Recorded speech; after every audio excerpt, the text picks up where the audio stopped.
അസ്സലാമു അലൈക്കും വറഹ്മത്തുള്ളാഹി വബറകാതുഹു. ഖുർആൻ പഠനം. സൂറത്തുൽ ഖദർ ഒന്നാമത്തെ സൂക്തം.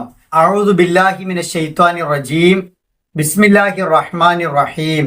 ഇന്നാ അൻസൽനാഹു ഫീ ലൈലത്തിൽ ഖദർ. നിശ്ചയമായും നാം ഈ ഖുർആനെ വിധി നിർണായകമായ രാത്രിയിൽ അവതരിപ്പിച്ചു. ഇന്ന തീർച്ചയായും നാം, അൻസൽനാഹു നാം ഇതിനെ, ഈ വിശുദ്ധ ഖുർആനെ അവതരിപ്പിച്ചു, ഫീ ലൈലത്തി രാത്രിയിൽ, അൽ ഖദർ വിധിയുടെ. വിശുദ്ധ ഖുർആന്റെ അവതരണവുമായി ബന്ധപ്പെട്ടാണ് സൂറത്തുൽ ഖദറിലെ ഈ ഒന്നാമത്തെ സൂക്തം സംസാരിക്കുന്നത്. ഇന്ന അൻസൽനാഹു തീർച്ചയായും നാം ആണ് ഈ ഖുർആനെ അവതരിപ്പിച്ചത് എന്നാണ് അള്ളാഹു ഉറപ്പിച്ച് പറയുന്നത്. തീർച്ചയായും എന്ന വാക്ക് ഒരു കാര്യത്തെ ശക്തിയോടെ പറയാൻ ഉപയോഗിക്കുന്ന വാക്കാണല്ലോ. വിശുദ്ധ ഖുർആൻ അള്ളാഹു തന്നെ അവതരിപ്പിച്ചതാണ്. അതിൽ മറ്റാർക്കും പങ്കില്ല, മറ്റാരുടെയും ഒരു റോളുമില്ല. ഖുർആനിൽ 30-ലേറെ തവണ വിശുദ്ധ വേദഗ്രന്ഥത്തെ അള്ളാഹുവാണ് അവതരിപ്പിച്ചത് എന്ന് പറയുന്നുണ്ട്. അള്ളാഹു മാത്രം അവതരിപ്പിച്ച ഈ ഗ്രന്ഥം മുഹമ്മദ് റസൂലുള്ളാഹി സ്വല്ലല്ലാഹി അലൈഹി വസല്ലമ നിങ്ങൾക്ക് എത്തിച്ചു തരിക മാത്രമാണ് ചെയ്യുന്നത്. റസൂലിൻ്റെ ഗ്രന്ഥമല്ല, റസൂലിന് എത്തിച്ചു കൊടുക്കുന്ന ജിബ്രീൽ അലൈഹി ഇസ്ലാമിൻ്റെ ഗ്രന്ഥമല്ല, അള്ളാഹുവിൻ്റെ മാത്രം ഗ്രന്ഥമാണ്. നാം അവതരിപ്പിച്ച ഈ ഗ്രന്ഥം ലൈലത്തുൽ ഖദറിലാണ് അവതരിപ്പിച്ചത് എന്നാണ് ഈ സൂക്തത്തിൽ പറയുന്നത്. ലൈലത്തുൽ ഖദർ അഥവാ വിധി നിർണായക രാവിലാണ് ഖുർആനെ അവതരിപ്പിച്ചത് എന്നതിന് വ്യത്യസ്ത വിശദീകരണങ്ങളുണ്ട്. വിശുദ്ധ ഖുർആന്റെ ആരംഭം കുറിച്ച നൂർ മലയിലെ ഹിറാ ഗുഹയിലെ ഇഖ്റ ബിസ്മി റബ്ബിക്കല്ലദീ ഖലഖ് ഖലഖൽ ഇൻസാന മിൻ അലഖ് ഇഖ്റ വ റബ്ബുക്കൽ അക്രം അല്ലദീ അല്ലമ ബിൽ ഖലം അല്ലമൽ ഇൻസാന മാ ലം യഅലം എന്ന 5 സൂക്തങ്ങൾ ലൈലത്തുൽ ഖദറിനാണ് അവതരിച്ചത് എന്നതാണ് ഒരു വ്യാഖ്യാനം.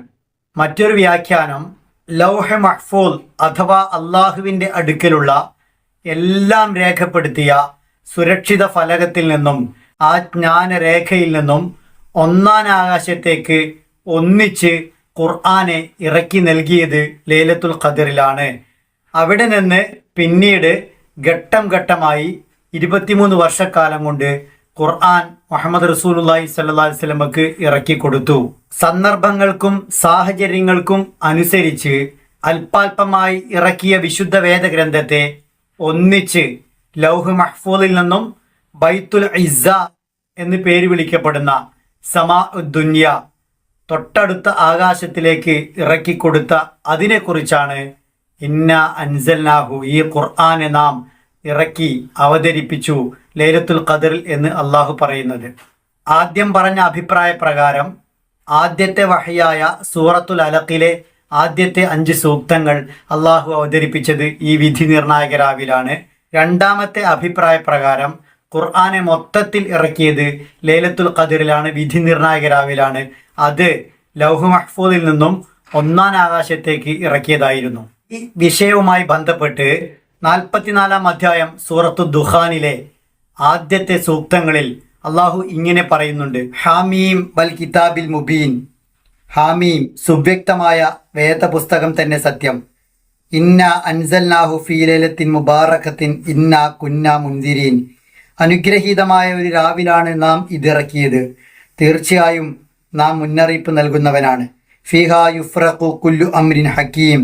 ആ രാവിൽ യുക്തിപൂർണമായ സകല സംഗതികളും വേർതിരിച്ച് വിശദീകരിക്കുന്നതാണ്. അമ്രം മിൻ ഇൻദിന ഇന്ന കുന്ന മുർസിലീൻ. നമ്മുടെ ഭാഗത്ത് നിന്നുള്ള തീരുമാനമാണിത്, നാം ആവശ്യാനുസൃതം ദൂതന്മാരെ നിയോഗിക്കുന്നവനാണ്.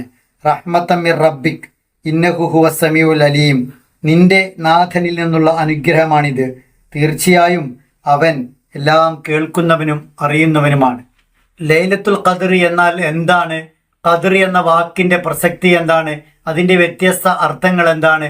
അത് എவ்விധമാണ് ലൈലത്തുൽ ഖദർ എന്ന പദത്തിൽ യോജിക്കുക എന്നതെല്ലാം ഇൻഷാ അല്ലാഹ് അടുത്ത സൂക്തത്തിൽ വരുന്നുണ്ട്. അല്ലാഹു സുബ്ഹാനഹു വ തആല നമ്മെ അനുഗ്രഹിക്കുമാറാവട്ടെ.